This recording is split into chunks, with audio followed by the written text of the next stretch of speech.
नमस्कार दोस्तों, आप सभी का एक नई वीडियो में हार्दिक स्वागत है। आज की वीडियो में हम यूपी टीजीटी के टॉप 25 प्रश्न लेकर आए हैं जो कि आपके एग्ज़ाम्स के लिए मोस्ट इम्पॉर्टेंट हैं। वो भी सभी के सभी क्या हैं, सेलेक्टेड प्रश्न यहाँ पर शामिल किए गए हैं। ठीक है, top selected very important IMP प्रश्न यहाँ पर हैं। तो सेशन को कंप्लीट देखना है, आप अपना स्कोर भी चेक करिएगा। जो हमारे यहाँ पर टॉप सेलेक्टेड 25 हैं, इसमें आप कितना स्कोर कर पाते हैं, कितने आपके प्रश्न सही हैं। तो चलिए वीडियो को स्टार्ट। जिन लोगों ने हमारे चैनल को सब्सक्राइब नहीं किया है, ऐसे ही प्रश्न पाने के लिए यानी इस तरीके से सिलेक्टेड आपकी बेहतरीन तैयारी हो सके तो वो लोग हमारे चैनल को सब्सक्राइब जरूर कर लीजिएगा। डेली आप विजिट करिए, डेली आप लोगों के लिए यहाँ पर प्रैक्टिस सेट कराए जा रहे हैं। ये प्रैक्टिस सेट है 17 सेट, यहाँ पर ये 17 लिया गया 17। ठीक है, इससे पहले 16 प्रैक्टिस सेट अपलोड किए जा चुके हैं, तो उनको सीक्वेंस वाइज नहीं देखा है तो आप देख लीजिएगा। पहला प्रश्न दिया गया है नंबर 1 क्वेश्चन, गांधी की दांडी यात्रा किसकी कृति है? तो गांधी की दांडी यात्रा किसकी कृति है? तो 4 ऑप्शन दिए गए हैं, आप यहाँ पर पढ़ सकते हैं और अपना आंसर बता सकते हैं। देखिए, हम चारों ऑप्शंस नहीं पढ़ेंगे, एक मॉक टेस्ट के रूप में अपना स्कोर चेक कर सकते हैं इसका क्या है, और राइट आंसर हम बता देंगे आप लोगों को। ठीक है, तो गांधी की दांडी यात्रा किसकी कृति है? तो आप बताएंगे क्वेश्चन नंबर 1 का राइट आंसर है, 2 ऑप्शन सही है इसका, यानी नंदलाल बोस की कृति है। तो गांधी की दांडी यात्रा तो आप बताएंगे नंदलाल बोस की कृति है। इस तरीके से अगला प्रश्न दिया गया क्वेश्चन नंबर 2। तो क्वेश्चन नंबर 2 को ध्यानपूर्वक पढ़िए और अपना आंसर बताइए। इस तरीके क्वेश्चन नंबर 2, अवनींद्रनाथ टैगोर का जन्म कहाँ हुआ था? जन्म हुआ था तो कहाँ हुआ था, उस जगह का नाम बताना है। तो अवनींद्रनाथ टैगोर का जन्म कहाँ हुआ था? तो 4 ऑप्शन दिए गए हैं। पहला ऑप्शन दिया गया कलकत्ता, दूसरा है दिल्ली, तीसरा है जोरासांगो में, या चौथा है मुंबई। तो चलिए, इसमें मैंने पढ़ दिया है यहाँ पे 4 ऑप्शन, लेकिन इस अगली बार से नहीं पढ़ेंगे। ठीक है, ध्यान रखिएगा यहाँ पर। तो 4 ऑप्शन बता सकते हैं। अवनींद्रनाथ टैगोर का जन्म हुआ था, कहाँ हुआ था? क्वेश्चन नंबर 2 का राइट आंसर है 3, यानी जोरासांगो में। ऑप्शन नंबर 3 इसका राइट ऑप्शन सही है, ऑप्शन नंबर 3।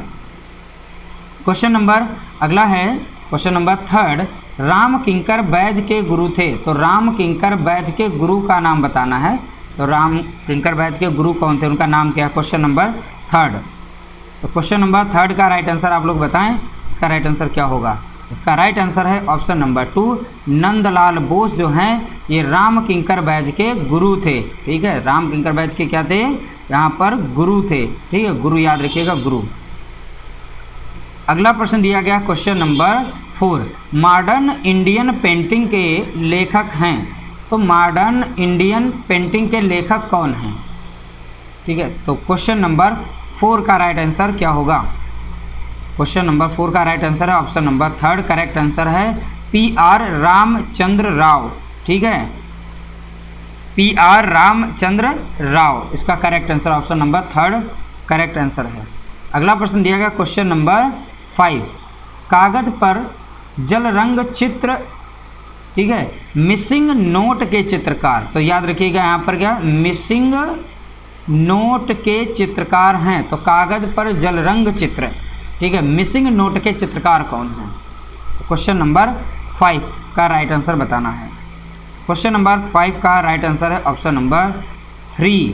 ठीक है, क्वेश्चन नंबर 5 का राइट आंसर है 3, यानी अनुपम सूद। राइट आंसर क्या हो गया? अनुपम सूद। अगला प्रश्न दिया गया क्वेश्चन नंबर 6, मालाबार चित्र किसका है? तो मालाबार चित्र किसका है? तो क्वेश्चन नंबर 6 को पढ़िए, 4 ऑप्शन दिए गए हैं। मालाबार चित्र किसका है? क्वेश्चन नंबर 6, मालाबार चित्र सूजा का है। किसका है? सूजा का। तो सूजा एक चित्रकार थे। ठीक है, तो ये मालाबार चित्र जो है सूजा का है। अगला प्रश्न दिया गया क्वेश्चन नंबर 7, बंदर और कंचन पेड़। देखिए, बंजन और कंचन पेड़ चित्र का निर्माण किसने किया था? ठीक है, बंदर और कंचन पेड़ चित्र का निर्माण किसने किया था, उस चित्रकार का नाम बताना है। क्वेश्चन नंबर 7 का राइट आंसर है ऑप्शन नंबर 3। ठीक है, ए रामचंद्रन। ठीक है, A Ramachandran option number 3 correct answer है, 3rd ऑप्शन बिल्कुल सही है। अगला प्रश्न दिया गया क्वेश्चन नंबर 8, अल्टामीरा की गुफा कहाँ स्थित है? तो अल्टामीरा जो गुफा है, ठीक है, ये कहाँ पर स्थित है? तो क्वेश्चन नंबर 8 का राइट आंसर बताना है, अल्टामीरा गुफा कहाँ स्थित है। तो अल्टामीरा गुफा आप लोगों को बता दें क्वेश्चन नंबर 4 स्पेन में स्थित है। याद रखिएगा, स्पेन। ठीक है, स्पेन करेक्ट आंसर। अगला प्रश्न दिया गया क्वेश्चन नंबर 9, तैरते हुए हिरण, देखिए तैरते हुए हिरण का चित्र किस गुफा में स्थित है? तो तैरते हुए हिरण का चित्र जो है किस गुफा में स्थित है बताइएगा। क्वेश्चन नंबर 9 का राइट आंसर क्या होगा? क्वेश्चन नंबर 9 का राइट आंसर है ऑप्शन नंबर 2 यानी लास्को। ठीक है, तो पानी में क्या तैर जाता है? लाश, यानी जो डेड बॉडी होती है वो तैर जाती है। इस ट्रिक से आप याद कर सकते हैं डेड बॉडी को। ठीक है, तो लास्को, तो LASCO is the correct option. अगला प्रश्न दिया गया क्वेश्चन नंबर 10, सबसे बड़ा पिरामिड है, तो सबसे बड़ा पिरामिड कौन सा है? तो 4 ऑप्शन दिए गए हैं, आप बता सकते हैं क्वेश्चन नंबर 10 का राइट आंसर। तो सबसे बड़ा पिरामिड है, तो क्वेश्चन नंबर 10 का राइट आंसर है ऑप्शन नंबर 2 खुफू। ठीक है, खा है यहाँ पर, सॉरी खुफू, और फा हो गया, फामा छोटाओ की मात्रा, तो ये खुफू, तो Khufu is the right answer. तो सबसे बड़ा पिरामिड कौन सा है? तो याद रखेंगे खुफू। अगला प्रश्न दिया गया क्वेश्चन नंबर 11, मिस्र की लिपि को कहा जाता है, तो मिस्र की लिपि को क्या कहा जाता है? क्वेश्चन नंबर 11 का राइट आंसर, तो मिस्र की लिपि को कहा जाता है पवित्राक्षर। ठीक है, क्या कहा जाता है? पवित्राक्षर। ठीक है, पवित्राक्षर। अगला प्रश्न दिया गया है क्वेश्चन नंबर 12, अमरत्व की कला किस देश की कला को कहा जाता है? तो अमरत्व की कला किस देश की कला को कहा जाता है? तो क्वेश्चन नंबर 12 का राइट आंसर बताना है, तो क्या होगा? क्वेश्चन 12 का राइट आंसर है मिस्र। तो मिस्र की जो कला है, ठीक है, मिस्र की कला जो है उसे अमरत्व की कला कहा जाता है। तो मिस्र की कला को क्या कहा जाता है? अमरत्व की कला कहा जाता है, तो इसकी अमरत्व की कला कहा जाता है। ऑप्शन नंबर 4 करेक्ट आंसर है। अगला प्रश्न दिया गया क्वेश्चन नंबर 13, कुम्हार के चाक का प्रयोग सर्वप्रथम हुआ, तो कुम्हार के चाक का प्रयोग सर्वप्रथम हुआ कहाँ पर हुआ है, उस जगह का नाम बताना है। ठीक है, क्वेश्चन नंबर 13 का राइट आंसर क्या है? तो क्वेश्चन नंबर 13 का राइट आंसर है ऑप्शन नंबर 4 मेसोपोटामिया। तो मेसोपोटामिया में कुम्हार के चाक का प्रयोग हुआ था। तो कुम्हार के चाक का प्रयोग सर्वप्रथम कहाँ हुआ? तो आप बताएंगे मेसोपोटामिया। ठीक है, क्या हो जाएगा? मेसोपोटामिया। ठीक है, तो मेसोपोटामिया करेक्ट आंसर है। अगला प्रश्न दिया गया क्वेश्चन नंबर 14, तो प्राचीन ओलंपिक खेल कहाँ आयोजित किया गया? तो देखिए प्राचीन ओलंपिक खेल की बात कर रहा, तो प्राचीन ओलंपिक खेल कहाँ आयोजित किया गया था, उस जगह का नाम बताना है। क्वेश्चन नंबर 14, तो क्वेश्चन नंबर 14 का राइट आंसर है ऑप्शन नंबर 4 यानी ओलंपिक में हुआ था, ओलंपिक। ठीक है, तो प्राचीन ओलंपिक खेल कहाँ आयोजित किया गया था, तो आप बताएंगे इसका राइट आंसर क्या है? Olympic. Option number 4 correct answer. अगला प्रश्न दिया गया क्वेश्चन नंबर 15, यूनान में सूर्य देवता को किस नाम से जाना जाता है? तो यूनान में सूर्य देवता को किस नाम से जाना जाता है? सूर्य देवता का नाम बताना है, यूनान में किस नाम से जाना जाता है। क्वेश्चन नंबर 15 का राइट आंसर है ऑप्शन नंबर 2। तो सूर्य देवता को यूनान में किस नाम से जाना जाता है? अपोलो के नाम से जाना जाता है। किसके नाम से? अपोलो, अपोलो के नाम से जाना जाता है, तो अपोलो कहा जाता था। अगला प्रश्न दिया गया क्वेश्चन नंबर 16, तो क्वेश्चन नंबर 16 का राइट आंसर बताना है, यूनान की कला को, ठीक है, शैली के आधार पर कितने प्रमुख भागों में बांटा जा सकता है? तो यूनान की कला को, यूनान की कला की शैली को, यहाँ पे की होगा, ठीक है, यूनान की कला की शैली को, सॉरी यूनान की कला को शैली के आधार पर, सॉरी सही लिखा था, यहाँ पे थोड़ा सा मिस्टेक हो गई रीड करने में। तो यूनान की कला को शैली के आधार पर कितने प्रमुख भागों में बांटा जा सकता था? क्वेश्चन नंबर 16 का राइट आंसर बताइएगा। क्वेश्चन नंबर 16 का राइट आंसर है ऑप्शन नंबर 2 यानी 4 भागों में। ऑप्शन नंबर 2 इसका राइट आंसर है, ऑप्शन इसका सही होगा ऑप्शन नंबर 2। आंसर इसका क्या है? 4 भागों में, ठीक है, 4 भाग में बांटा गया। अगला प्रश्न दिया गया क्वेश्चन नंबर 17, हेगिया सोफिया गिरजाघर स्थित है। तो हेगिया सोफिया गिरजाघर कहाँ स्थित है, उस जगह का नाम बताना है। क्वेश्चन नंबर 17 का राइट आंसर बताना है। बैटरी हमारी लो गई, 1 मिनट आप रुकिएगा, थोड़ा सा हम इसे ऑन कर देते हैं चार्जिंग, तब तक आप क्वेश्चन पढ़िए।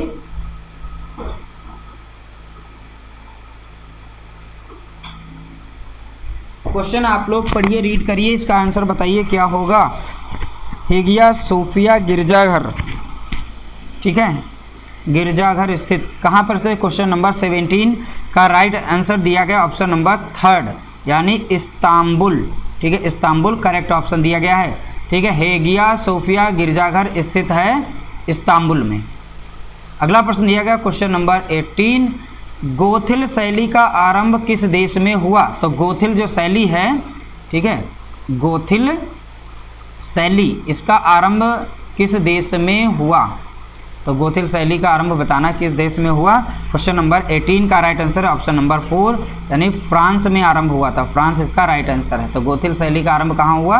तो आप बताएंगे फ्रांस देश में हुआ था। अगला प्रश्न दिया गया क्वेश्चन नंबर 19, इटली के चित्रकला का पिता कहा जाता है? तो इटली के चित्रकला का पिता किसे कहा जाता है? तो क्वेश्चन नंबर 19 का राइट आंसर है option number A, Zimbabwe option number A इसका सही, फर्स्ट ऑप्शन सही है, सिमाबुए, ठीक है, करेक्ट आंसर है। तो इटली के चित्रकला का पिता किसे कहा जाता है? सिमाबुए को कहा जाता है। अगला प्रश्न दिया गया क्वेश्चन नंबर 20, मोजाइक कला संबंधित है? तो मोजाइक कला संबंधित है, किससे संबंधित है बताइएगा। क्वेश्चन नंबर 20 का राइट आंसर क्या है? 4 ऑप्शन दिए गए हैं। तो 20 का राइट आंसर है, पहला सही है, ठीक है, बाइजेंटाइन, ठीक, कला से संबंधित है, बाइजेंटाइन कला से संबंधित है। तो मोजाइक कला किससे संबंधित है? आप बताएंगे बाइजेंटाइन कला से संबंधित है। क्वेश्चन नंबर 21, हवाई जहाज का सर्वप्रथम रेखांकन किसने किया? तो हवाई जहाज का सर्वप्रथम रेखांकन किसने किया था? क्वेश्चन नंबर 21 का राइट आंसर बताना है, इसका ऑप्शन नंबर 4 सही है। लियोनार्डो दा विंची ने हवाई जहाज का सर्वप्रथम रेखांकन किया था। तो हवाई जहाज का सर्वप्रथम रेखांकन किसने किया? तो आप बताएंगे लियोनार्डो, ठीक है, लियोनार्डो दा विंची, ठीक है, लियोनार्डो दा विंची। तो विंची यहाँ पे सही होगा, लियोनार्डो दा विंची ने हवाई जहाज का सर्वप्रथम रेखांकन किया। अगला प्रश्न दिया गया क्वेश्चन नंबर 22, अंतिम भोज चित्र के चित्रकार का नाम क्या है? ठीक है, नाम बताना है। अंतिम भोज चित्र के चित्रकार का नाम बताना है, ठीक है। तो यहाँ क्वेश्चन नंबर 22 का राइट आंसर बताना है। क्वेश्चन नंबर 22 का राइट आंसर है option number 3, Leonardo da Vinci, ठीक है। तो अंतिम भोज याद रखिएगा, ये चित्र जो है किसने बनाया था? तो आप बताएंगे लियोनार्डो दा विंची ने बनाया था। अगला प्रश्न दिया गया क्वेश्चन नंबर 23, मोनालिसा का चित्र किस रंग के विभिन्न टोन में बना है? ठीक है, विभिन्न टोन में बना है। तो किस रंग के टोन में बना है तो ये बताना। क्वेश्चन नंबर 23, तो क्वेश्चन नंबर 23 का राइट ऑप्शन है, सही है, ऑप्शन नंबर 3, लाल रंग के टोन में बनाया गया है। तो मोनालिसा का चित्र लाल रंग के विभिन्न टोन में बनाया गया, ऑप्शन नंबर यहाँ पर 3 करेक्ट आंसर है। अगला प्रश्न दिया गया क्वेश्चन नंबर 24, रेब्रा किस शैली का प्रमुख कलाकार है? तो यहाँ पर रेब्रा एक नाम है, चित्रकार का नाम है। तो ये किस शैली का प्रमुख कलाकार है? कलाकार, यहाँ पर कलाकार नहीं है, कलाकार होगा, कलाकार है। तो क्वेश्चन नंबर 24 का राइट आंसर बताना है। तो क्वेश्चन नंबर 24 का राइट आंसर है ऑप्शन नंबर 2, यहाँ पर बरोक शैली का प्रमुख कलाकार है। तो रेब्रा जो है यहाँ पर याद रखिएगा, ठीक है। तो ये किस शैली का प्रमुख चित्रकार है? तो आप बताएंगे बरोक शैली, ठीक है। तो बरोक शैली पर अभी हम कंप्लीट वीडियो लाने वाले हैं टॉपिक वाइज, तो बरोक शैली भी डिस्कस कर देंगे। अगला प्रश्न दिया गया है क्वेश्चन नंबर 25, थियोडोर जेरिकाट किस कला आंदोलन के अंतर्गत आते हैं? तो थियोडोर जेरिकाट जो है किस कला आंदोलन के अंतर्गत आते हैं? क्वेश्चन नंबर 25 का राइट आंसर बताना है। तो क्वेश्चन नंबर 25 का राइट आंसर है ऑप्शन नंबर 2,